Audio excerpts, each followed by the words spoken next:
The Kashmir files या चित्रपटावरून एक मोठं वादंग सगळीकडे उठलेलं दिसतं आहे.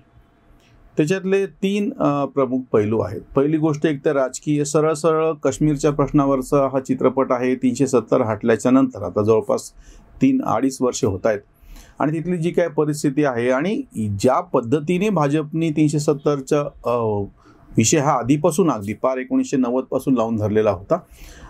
काश्मीरी हिंदूंचं जाणीवपूर्वक तो हिंदू काश्मीरी पंडित असा शब्द बदलून काश्मीरी हिंदू ज्या ह्या चित्रपटामध्ये आलेला आहे, त्यांचं पलायन कसं झालं, त्यांच्यावर अत्याचार कसे झाले, त्यांना तिथून बाहेर कसं पडावं लागलं, ह्या सगळ्या गोष्टी समोर आहेत. त्याचे एक राजकीय फायदा किंवा राजकीय त्याचा जो पैलू आहे तो समोर आलेलाच आहे. दुसरा जो त्याच्यातला पैलू आहे तो सामाजिक पातळीवरचा आहे की जेव्हा तुम्ही अल्पसंख्य त्यांचे हक्क, त्यांचे अधिकार, अल्पसंख्याकांचा कसा पहिला अधिकार आहे असं मनमोहन सिंग म्हणायचे, तेव्हा प्रत्यक्ष काश्मीरमध्ये मात्र हिंदू अल्पसंख्य आहेत. मग जेव्हा तुम्ही इतर भारतातल्या मुस्लिम अल्पसंख्याकांच्या बाबतीत इतकं काही सगळं बोलता, इतकं काही त्यांच्या बाबतीत करता, लंगूल चालनाचं एक राजकारण कसं केलं, तर ह्याच्या नेमकं उलट मग हे काश्मीरमध्ये का नाही घडत, ज्या ठिकाणी हिंदू हे अल्पसंख्य आहेत. म्हणजे इतर ठिकाणी तुम्ही मुस्लिम अल्पसंख्याक असताना जी भूमिका तुमची अल्पसंख्याकांच्या बाबतीमध्ये असते ती भूमिका काश्मीरमध्ये हिंदूंच्या बाबतीत का नाही, असा जो दुसरा अतिशय गंभीर पैलू समोर येतो आहे. आणि जे नवीन त्याच्यामध्ये काही कागदपत्र किंवा नवीन आता काही संदर्भ पुन्हा उकरले जात आहेत आणि समोर येत आहेत, ते इतके आश्चर्यकारक, धक्कादायक आहेत की त्या ठिकाणी होणाऱ्या अत्याचारांकडे जाणीवपूर्वक दुर्लक्ष कसं केलं गेलं हा तो विषय आहे.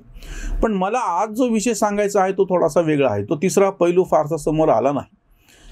ह्या चित्रपटावरती प्रत्यक्ष बॉलिवूडमधून, म्हणजे ही जी सगळी काय म्हणता येईल त्याला चित्रपटसृष्टी आहे, बॉलिवूड हे नाव जरी असलं तरी तुम्ही सगळे गृहीत धरा, त्याच्यामध्ये दक्षिणेतले चित्रपट गृहीत धरा, भाषिक चित्रपट सगळे, मग आपण त्याला एक सोयीसाठी बॉलिवूड नाव देऊयात. भारतीय चित्रपटसृष्टी त्यांच्यामधली एक खळबळ फार विचित्र आणि वेगळी आहे. हा एक चित्रपट आहे तो काहीतरी उघड भाजप संघाची बाजू घेतोय असं आपण समजूयात, किंवा बहुसंख्य हिंदूंची बाजू घेतो आहे. तो चित्रपट एरवी आला असता, थोडाफार चालला असता, थोडीफार चर्चा झाली असती तरीही यांना काही फारसा धक्का पोहोचलेला नसता. या पूर्ण क्षेत्रातले स्वतःला तथाकथित पुरोगामी म्हणून घेणारे जे लिब्रांडू सगळे लेखक, प्रत्यक्ष कलाकार, दिग्दर्शक, निर्माते सगळे आहेत, प्रत्यक्षात ते स्वतःला म्हणून काही घेत असले तरी हे सगळे धंदेवाईक आहेत. त्याच्यामुळे एखादा चित्रपट जेव्हा बॉक्स ऑफिसवरती हिट होतो तेव्हा सगळ्यांचे डोळे विस्फारतात.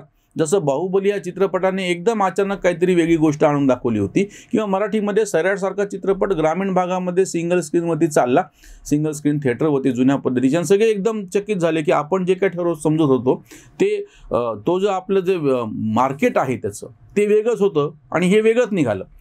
तसा एक धक्का आता ह्या सगळ्या चित्रपट सृष्टीतल्या लिब्रांडूंना असा बसलेला आहे की या चित्रपटाने धो धंदा करून दाखवला, पैसे कमावले बॉक्स ऑफिसवरती. आणि ही खरी त्यांच्यासाठी चिंतेची बाब आहे ती अशी की जर समजा अशा पद्धतीच्या चित्रपटांना प्रतिसाद भेटत असेल तर यापुढेही तसे चित्रपट निघतील किंवा आपल्याला तसे चित्रपट काढावे लागतील.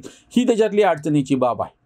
तुम्ही जसं राजकीयदृष्ट्या बहुसंख्य हिंदूंना कायमस्वरूपी त्यांना अपमानित करत राहिलात, दुर्लक्षित करत राहिलात आणि अल्पसंख्याकांचे लाड करत राहिलात, असं एक हा मुद्दा ठळकपणे भाजपने समोर आणला. 2014 आणि 2019च्या निवडणुका दलितातले पुन्हा म्हणजे बाबासाहेब आंबेडकरांना मानणारे महाराष्ट्रातले म्हणूयात आपण पूर्वाश्रमीचे महार किंवा अशा काही जाती त्याच्या नेत्याच्या, जसं मायावतीशी निगडीत असलेली जाटवासारखी जात, त्या तेवढ्यापुरती ते सोडून बाकीचे दलित ते भाजपकडे निघून गेले, किंवा मुसलमान पूर्णपणे त्यांचं कुठले लांगूल चालन करायचं नाही, त्यांना तिकीट द्यायचं नाही, असं करून निवडणूक जिंकता येते.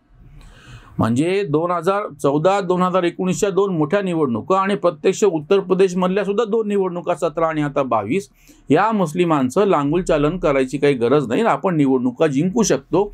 याचा धक्का बाकीच्या राजकीय पक्षांना जसा बसला होता की त्यांना आता स्वतःला आपण पण कसे हिंदू आहोत म्हणून मग ममता दीदी काय चंडीपाठ करणार, स्वतःचं गोत्र सांगणार, राहुल गांधी शर्टावरून जानवं घालून फिरणार, किंवा आता समाजवादी पक्षाचे अखिलेश यादव हे सुद्धा माझ्या स्वप्नामध्ये श्रीकृष्ण कसा आला हे सांगणार, किंवा अरविंद केजरीवाल आम आदमी पक्षाचे स्वतःला सेक्युलर म्हणून घेणारे पण हनुमान चालिसेचं कसं पठण करणार, हे सगळं सुरू झालं जे आधी नव्हतं.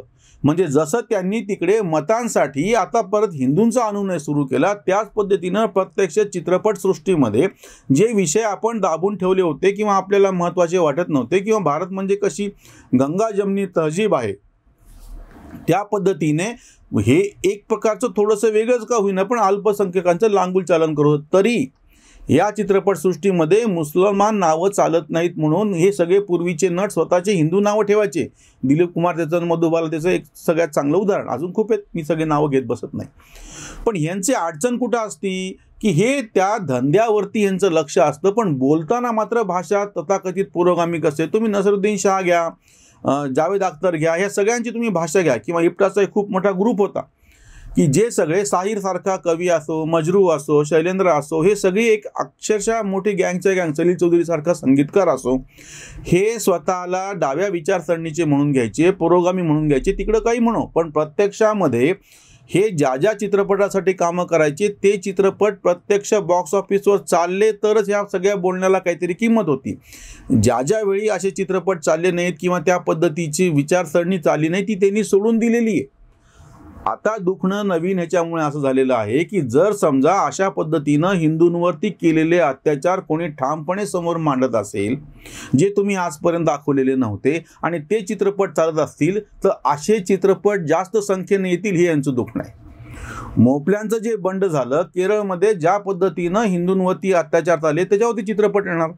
शिवाजी महाराजांवरती चित्रपट येणार. शिवाजी महाराजांनी महाराष्ट्रामध्ये ज्या पद्धतीने बहामनी साम्राज्य असोत किंवा बाकी मोगलांचे असोत, यांच्या काळात जे काही अत्याचार झाले ते जर समोर मांडणारे असतील, म्हणजे जसं गजानन भास्कर मेंदळे यांनी आवर्जून असं समोर स्पष्टपणे केलंय की शिवाजी महाराजांच्या सैन्यामध्ये एकही मुसलमान नव्हता. तुम्ही जी नावं सांगताय ती आधीची शहाजींच्या काळातली, असे संदर्भ घेऊन कोणी जर त्यांची ह्यांनी तयार केलेली खोटी बेगडी सेक्युलरिझमची प्रतिमा आहे ती ध्वस्त करायला निघाला असेल आणि त्याला जर बॉक्स ऑफिसवर प्रत्यक्ष प्रतिसाद भेटत असेल, तर ही अडचणीची गोष्ट आहे. ज्या पद्धतीने असंख्य अशी मंदिरं तोडल्या गेली आणि त्याच्यावरती जर कोणी सगळे तथ्य गोळा करून ज्याचे पुरावे उपलब्ध आहेत, हा सगळा इतिहास डाव्यांनी लिहिला आणि त्याच्यावरती कलाकृती करत असताना त्या पद्धतीने, म्हणजे नेहरूंची प्रतिमा कशी सेक्युलर दाखवायची, अकबर कसा महान दाखवायचा, हे मूळ जे काही आहे त्याला तोडून मोडून कशा पद्धतीनं लिहिलं गेलं, हे जर आता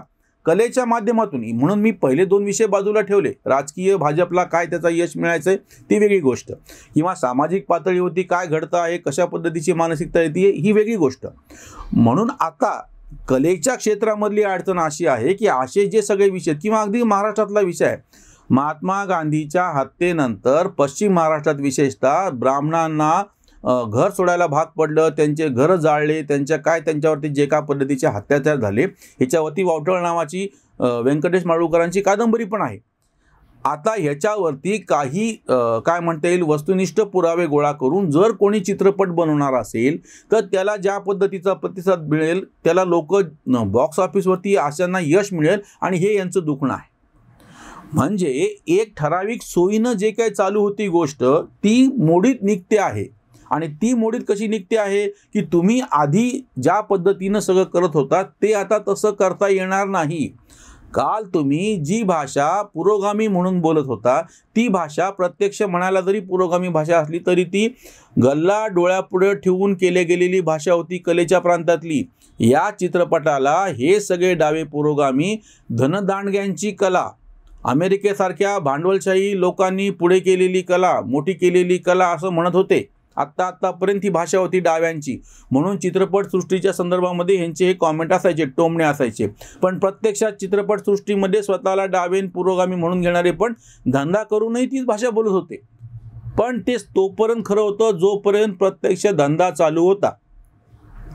आता जेव्हा तुम्ही चित्रपट बनवता आहात आणि हे चित्रपट बनवत असताना त्याला काय बॉक्स ऑफिस डोळ्यापुढे ठेवून जर बनवला गेला, आणि असं करत असताना द काश्मीर फाईल सारखे विषय तुम्हाला हाताशी घ्यावे लागले, तर तुम्ही आता जसं गलवान खोऱ्यामध्ये जेव्हा चीनीने हल्ला केला आणि आपल्या सैनिकांनी पलटून लावला, ह्याच्यावर जर उद्या कोणी चित्रपट बनवला आणि त्याला प्रचंड प्रतिसाद भेटला, तर मग अशा वेळी हे कलेच्या त्या चित्रपट क्षेत्रातल्या ह्याच्यातले लिब्रांडू काय करणार आहेत, हा अडचणीचा ह्याच्यातला मुद्दा आहे.